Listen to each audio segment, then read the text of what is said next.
time I doubt your goodness, you show me you are with us.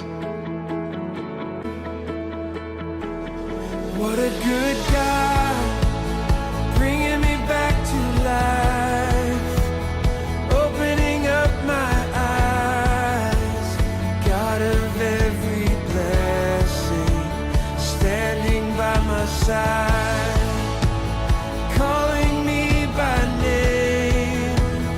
I won't be afraid, faithful to your promise, you will make a way.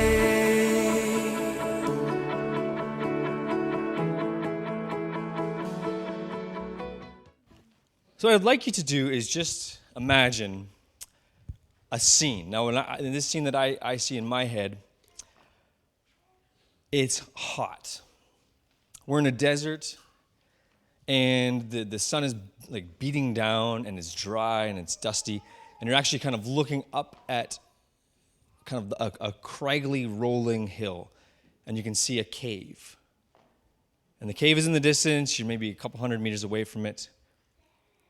And it's silent. It's kind of a silent day. There's not much of a breeze. It's very quiet and calm. And you can hear the murmur of voices behind you. And you can hear some chinking of armor and movement of maybe like a sword in a sheath just shuffling around. And then all of a sudden, a man comes out holding a piece of cloth. It's purple. And it's cut. And he comes out on top near the entrance of this cave, and he's looking down and he says, "Look what I have. What's in my hand?"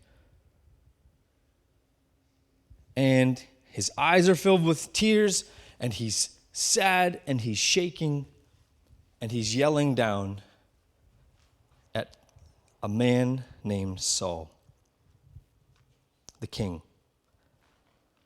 This is coming from 1 Samuel 24.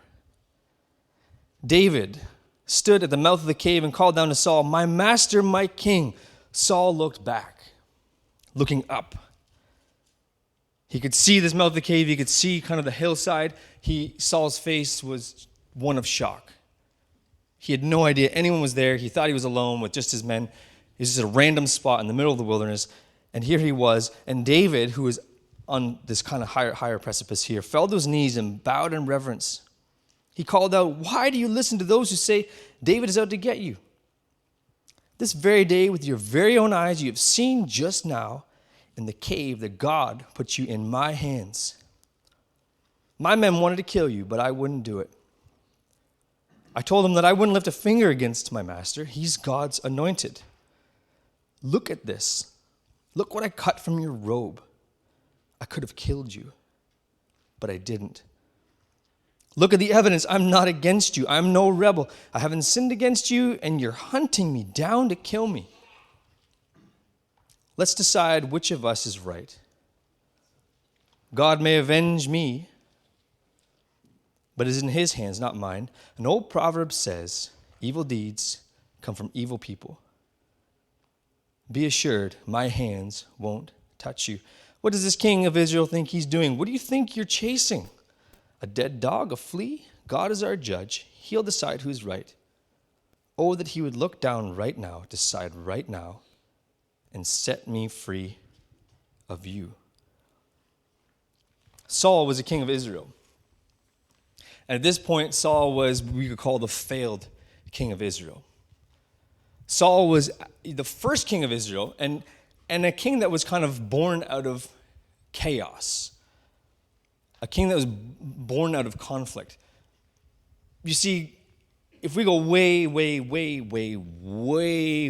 back to the beginning, God is walking in the Garden of Eden with Adam and Eve freely, communing with his creatures without any hindrance, without any problem. Sin creeps in, the serpent blames God, the people blame the serpent and each other, and this kind of fracture takes place. And from that moment on, God has tried desperately throughout the scriptures, throughout the narrative of human history, to reach people in their own language, in their own stories, in their own way, trying to kind of get at our hearts so we could be back in communion and union with God, so that we could, like Adam and Eve, just walk in the comfort of the cool of the day with our Creator, without any barrier.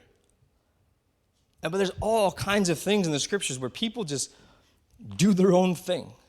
God has to set them back on course. You've the flood and the Tower of Babel. And then God has to say, well, I'm actually going to choose a person named Abraham to come in and be the conduit for blessing. I'm going to choose this guy, and his family will sprout up into a whole nation, and this nation will actually be the light to the world. They'll show, this nation of my chosen people will show the world who I am through their behavior. God is trying over and over and over to find union with people. But the people, the Israelites, don't really want that. They're not interested. They're seeing the nations and the kings and the riches and the wealth and the sexuality and the way they live their lives, and they look at those people around them with jealousy, and they say, we don't want to be really like that, God. We want to do what they're doing. And one of the big differences, God says, you will let me be your king. I will lead you, and you will be different. You don't need a king. I'll be your king. You don't need to do what they're doing around you. Follow my law, and you'll be blessed. You'll be happy. But the people weren't interested. And so they got into conflict.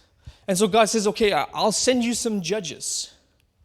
And not judges like courtroom judges, though some of them were, kind of residing over moral ethics and such. But these judges were like superheroes, warriors, defenders. And this is where you meet people like Othniel and Gideon and one of the most famous, Samson. God is raising up these judges to protect the people of Israel, to protect God's chosen people from invading armies. And they still don't want to follow the law of God. And that time in history gets darker and darker and more conflicting until the tribes of Israel actually warring against each other. And at the end of the time of Judges, it's probably the darkest time in Israel's history. They have no king. They're incredibly weak. They're fighting each other in civil war. And the nation states around them are getting stronger and stronger and stronger. They don't turn to God. They say, instead, we want a king. We need a king to rally us and unite us and bring us together. And Samuel, who was one of the last judges, wise and old, when he hears this cry from the people, he breaks his heart.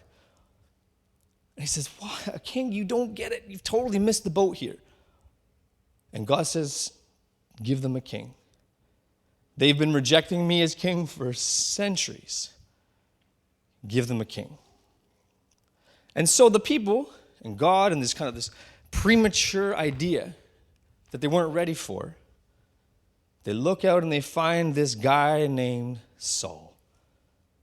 And he's from the tribe of Benjamin. And he's well-to-do. He's well-known. And he's big. And he's strong. And he's beautiful. And he's handsome. And he looks the part of a king. Exactly the kind of king you think you would need. And when it comes to his coronation, where he's going to be appointed, they can't find him because he's hiding behind some bushels. And this guy becomes Israel's first king. Too early, too premature, out of timing, out of step. But he's given God's blessing. And Samuel says, if you do what God says is king, God will bless you. If you don't, he's not going to protect you. And he warns the people, you wanted a king, now you're going to pay for what happens. Your sons are going to be conscripted. He's going to take your money. You're going to be taxed. It's going to be very different than you think it's going to be. People say, we don't care. Saul says, sign me up. And Saul becomes king of Israel, and he is basically a disastrous failure. He can't follow through with God. He lacks the courage. He lacks the morality. It's just not working. So God says, Samuel, there's another person, David. the youngest son of Jesse, from the tribe of Judah. His heart is good. He will be raised up to be the next king of Israel.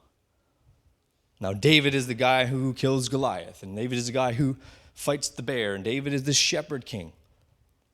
But as David gets older, and Saul realizes that David is the next appointed king, Saul gets really jealous.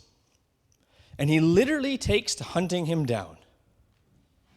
He goes to the wilderness with his men, leaves his home, leaves protecting the border simply to hunt down the young man he's jealous of. And this goes on for years.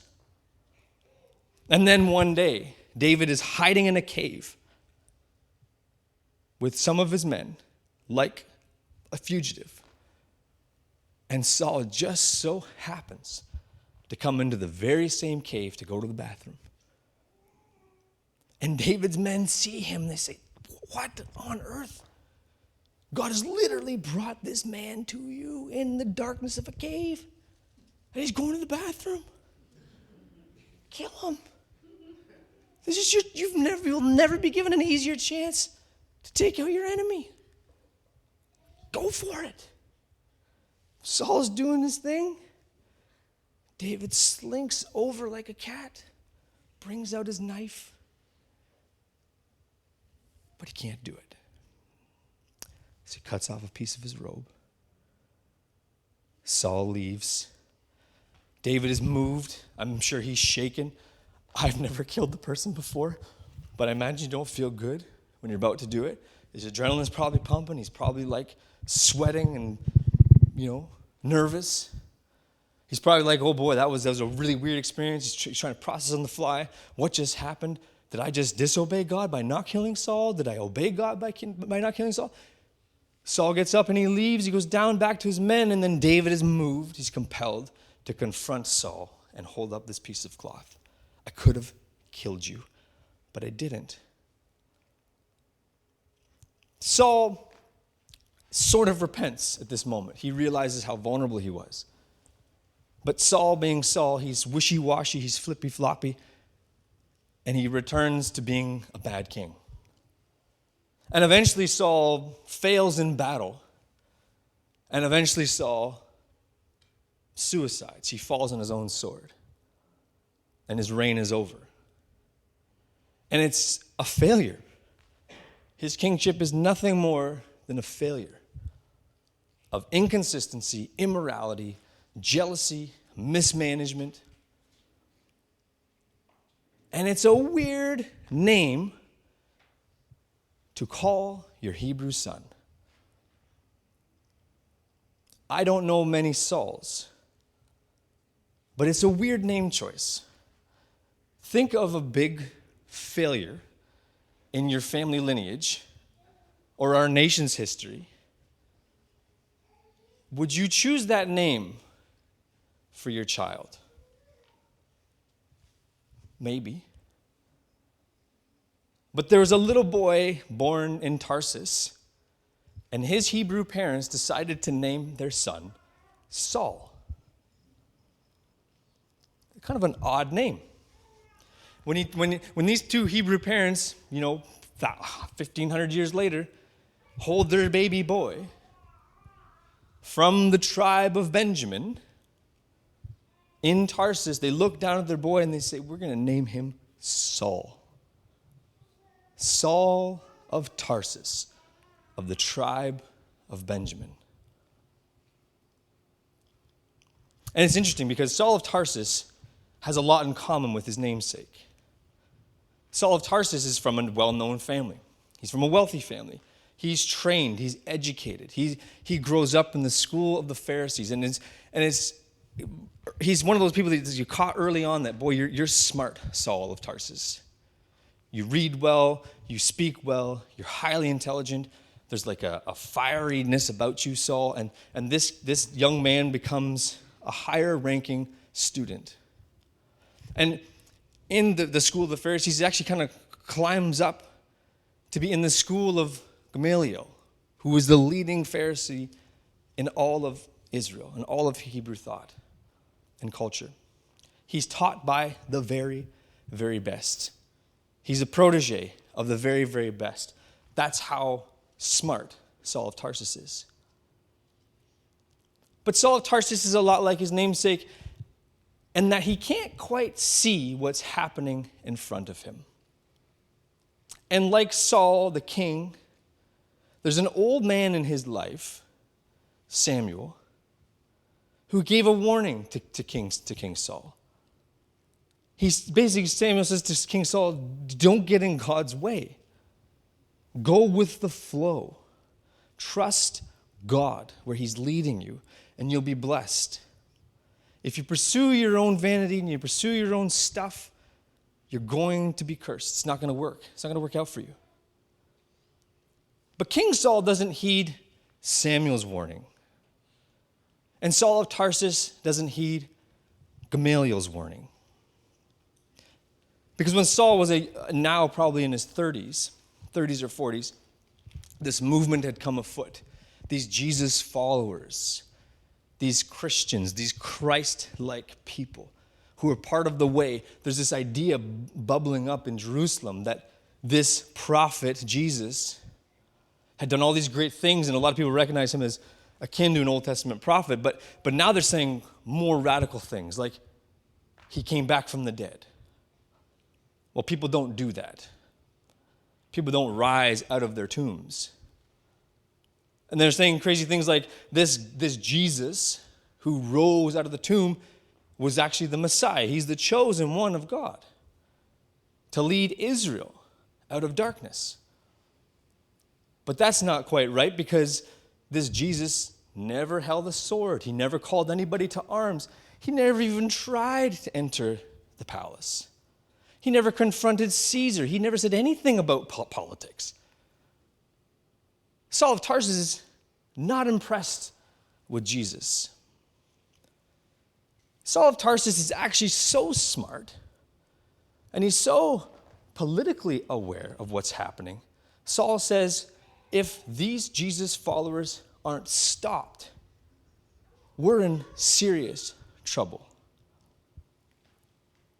Because Saul remembers that march of empires. That is well ingrained in kind of the Jewish mentality, the Jewish thought at the time of Saul of Tarsus, when he was a leading Pharisee.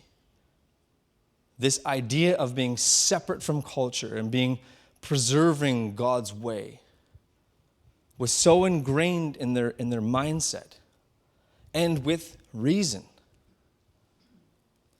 For hundreds of years, those empires have crushed their people. It had only been 150 years before that Antiochus Epiphanes, who was the Seleucid king of the Hellenist Empire, which is basically a Greek king, walked into the temple and set up those altars. And for 3 years, he burned pagan sacrifices on the Jewish altar in the Jewish temple. And his job, or his conviction, Antiochus Epiphanes, was actually to stomp out Jews from the world entirely. He hated the Jews. He was not like the Persians. He was not like the Babylonians. He wanted to Hellenize the whole world, make the whole world Greek, and crush everything else, particularly the Jews. He irritated them on purpose. And this king's name actually means God manifest. That's what Antiochus Epiphanes means. So God manifest king walks into God's temple and puts pagan sacrifices on the temple of God, on the altar of God. Totally blasphemous. So the people in Israel revolt. And when Antiochus Epiphanes returns, he slaughters 40,000 Jews in the city of Jerusalem. And this leads to a war. The Maccabees, it's like a band of brothers, a father and a team of brothers, set guerrilla warfare on the Greeks, and they actually reconquer Jerusalem. And they actually give it independence, sort of, for about 100 years. And that only ended when Herod the Great took over the throne and took out the last remnants of that 100-year dynasty. And so Saul of Tarsus is very, very, very aware of both his national identity and the surrounding geopolitical tension. And he knows you can't go around saying that a God king has raised back from the dead and the Messiah is here to liberate Israel from Roman occupation. You go around with that message, guess what's going to happen? By this point, the Jews are they're like piano strings, ready to just snap. The tension is so high. There's no margin of error. Saul of Tarsus knows this. And so Saul of Tarsus, unlike David, has no problem. He ignores his mentor. And he has no problem standing at the stoning of Stephen, holding everybody's coats. As Stephen, who is a Christ follower, is pelted to death with stones. Some people think that Saul is actually in charge of this. He's been given this job. And what this does is when Stephen dies, it begins mass persecution in the Jerusalem church. And now Saul of Tarsus has been given the job of rooting out these Jesus followers. And so he goes.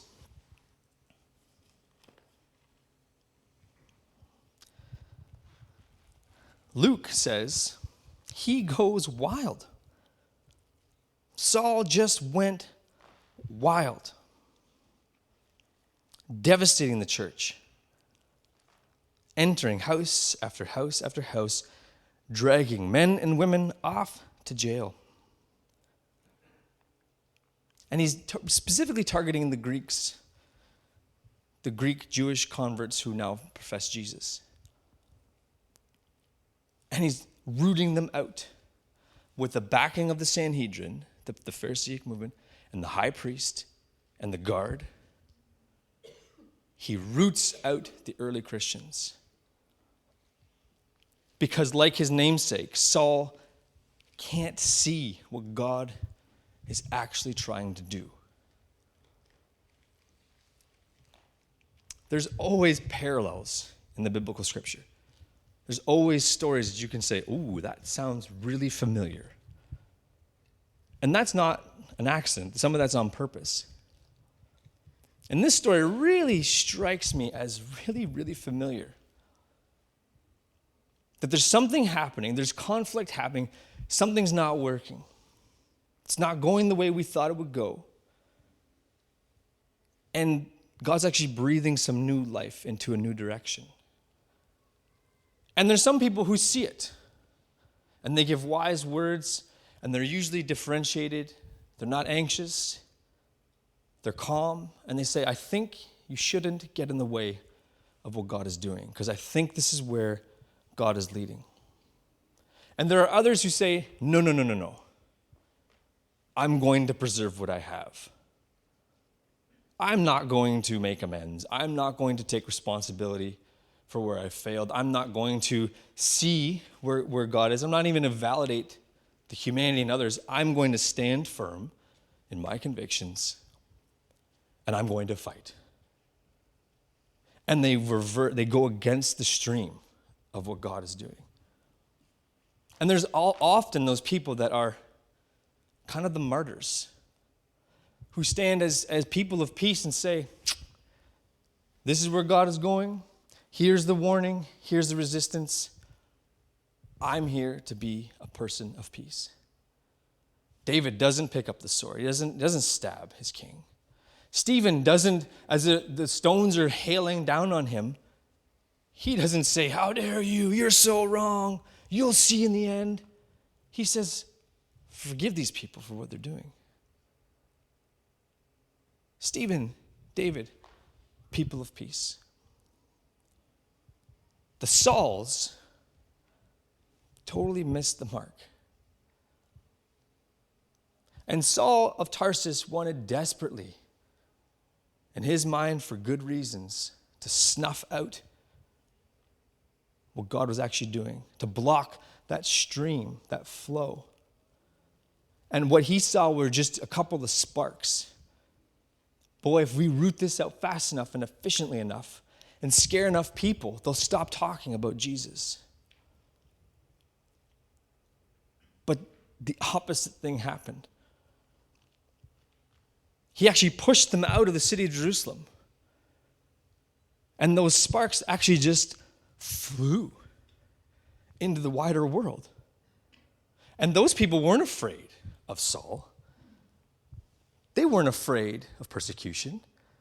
They were copying David and mimicking Stephen, who was imitating Jesus.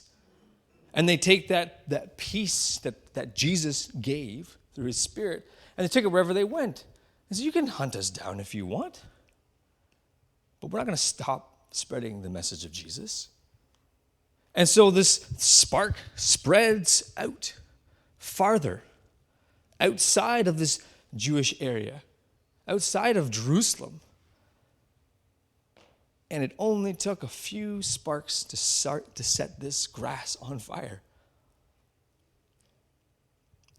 And it wasn't long before the whole world is aflame with the message of Jesus. And we'll hear about Saul of Tarsus again. But the question is simple. I'm not a sociologist, though, or a theologian, but I dare say the church is moving in a direction. I dare say the way that we've done things for a long time is not really working anymore. We can't make the same assumptions that we did 80 years ago about people's mindsets, their beliefs. The world is very different. Mentally, psychologically, socially. And I think that God is actually moving the church in a new direction. And this is not the first time this has happened. This is not the second time this has happened. This has happened over and over and over again. And you could take this parallel, you could take this pattern of Saul, King Saul and David, and Saul and Stephen in the New Testament, and you could take that simple pattern and just plunk it down on all kinds of movements where God has been active. Because it's really easy to resist and hold on and be scared and not trust. But I think we're being pushed in a different direction, in a new way. And there are people in this room who are the Samuels, the Gamaliels, who say, you know what? Don't get in God's way. Why resist God? Be open to where he's leading. I don't want to say that there's Sauls in the room. That's not up for me to decide. But I have to ask myself, am I a Saul? I'd rather hold on and fight and hunt down the things that I don't want because I'm too afraid or too ashamed or too prideful to accept where God is going. We all have the challenge, or the invitation, rather, to be the Stephens, the Davids, the people of peace. To be those little sparks that can spread around the whole world with the message and the person of Jesus to bring literal peace to the world. So my question is very simple. Where are you in this story? Who are you in this story? Maybe more importantly, who are we as a church in this story? And where is God leading us forward? Let's pray. Jesus, I thank you that you came and you died, and you defied logic and reason and science and everything that the ancient world could understand, everything that we could even try to understand today, and that you didn't stay dead, that you came out of the tomb, that you walked among us. I thank you that you sent your Spirit to refill us, to make us new humans, new creations, that we could commune with you. I thank you that you are the King of the whole universe, and your kingdom has already come, and that your kingdom is open and generous and peaceful, and a kingdom of love and forgiveness, and a kingdom of peace. And I pray that even now that we would embrace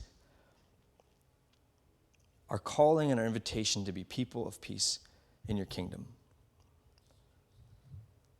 That we wouldn't be afraid of where you're leading us, where you're pushing us, where the river is moving. That we would trust you, that we would go with the flow, that we'd heed the warnings and the wisdom of those around us, that we'd resist the impulse to preserve and protect, and worse, to hunt. Jesus, we know that you're with us. We thank you that you love us. We thank you that even in these stories there is a repeated, over and over and over, an offering to repent, an offering of grace and mercy to the most undeserving of people. And so we thank you for that. And we ask that we would go now as people of peace into the world. In your name, amen.